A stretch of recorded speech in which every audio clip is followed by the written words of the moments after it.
ہمارے دین میں، اسلام میں عورت کو گھر پہ بیٹھنے کے لیے کہا گیا تھا۔ کیوں کہا گیا تھا؟ اس کے شوہر کے اوپر ساری 100% ذمہ داریاں کیوں ڈالی گئی تھیں کہ آپ کو کما کر لا کر اس کو دینا ہے، کھلانا ہے، پلانا ہے، کپڑے وغیرہ ہر چیز، ہر سہولت دینی ہے، تاکہ یہ نہ سمجھے کہ میں کما نہیں سکتی تو مگر میرے پاس ہر چیز موجود ہے، کسی چیز کی کمی نہ دینا اس کو۔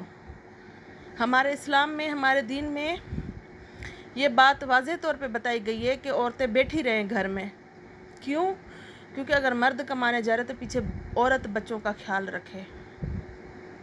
ٹھیک ہے نا؟ اب یہ ٹاپک بہت بڑا ہے، اگر اس ٹاپک کو میں 3 حصوں میں بتا سکتی ہوں، مگر فی الحال میں کچھ ضروری پوائنٹس کی باتیں چھوڑ دیتی ہوں آپ لوگوں کے لیے۔ تو اس طرح ہے کہ ورکنگ وومن تو پھر وہ بچے ڈے کیئر میں یا خاندان کے رشتہ داروں کے حوالے، نانی کے حوالے، اگر نانی وغیرہ نہیں ہیں تو دوسرے رشتے ہیں ان کے حوالے کر دیتے ہیں۔ تو اسی لیے میں کہتی ہوں کہ طلاق لینے کے وقت اور دینے کے وقت ایک بات سوچے کہ بچوں کا کیا ہوگا۔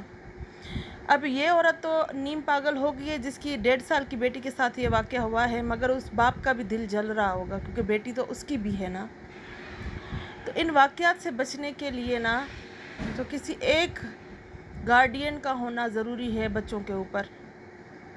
ریلائبل اور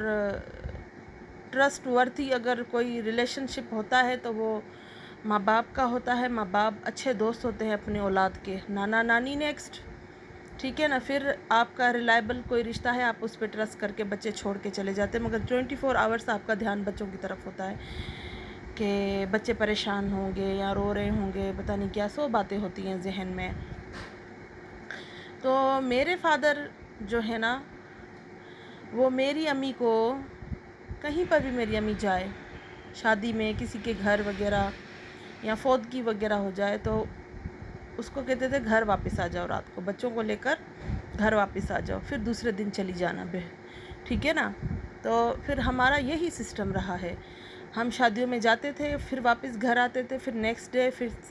3rd ڈے، بھلے رشتہ دار کتنے بھی دور رہتے ہوں، پھر ہمارا آنا جانا اسی طرح ہوتا تھا۔ رات رہنے نہیں دیتے تھے بابا کسی کے گھر میں بھی، ہمیں چاہے نانا نانی ہو کوئی بھی ہو، ہمیں رات نہیں رہنے دیتے تھے۔ اور ہمارے نانا نانی کا گھر اتنا دور نہیں تھا، 20 منٹ کے فاصلے پہ تھا، اگر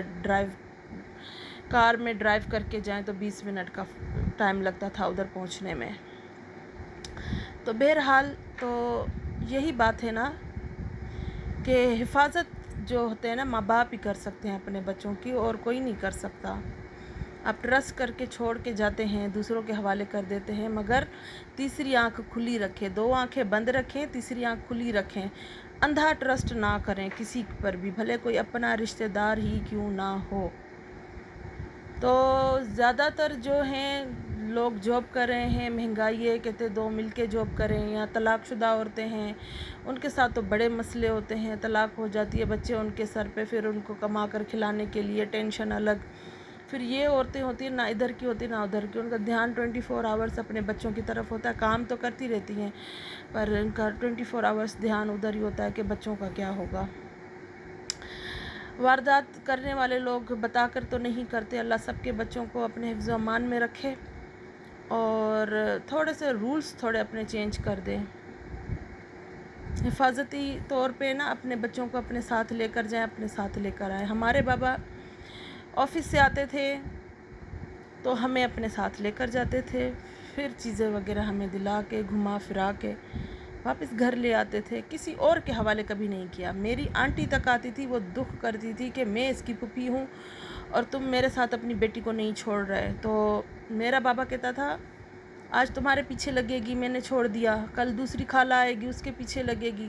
پرسوں کوئی اور رشتہ دار آ جائے گا اس کے پیچھے لگے گی، تو میں عادت خراب نہیں کرنا چاہتا، تم میری بہن ہو، تمہیں میری بیٹی کے میں اپنی بیٹی کو کل تمہارے گھر چھوڑ جاؤں گا، سارا دن پھوپھی اور بھتیجی کھیلتی رہنا، شام کو میں آ کے اپنی بیٹی لے جاؤں گا۔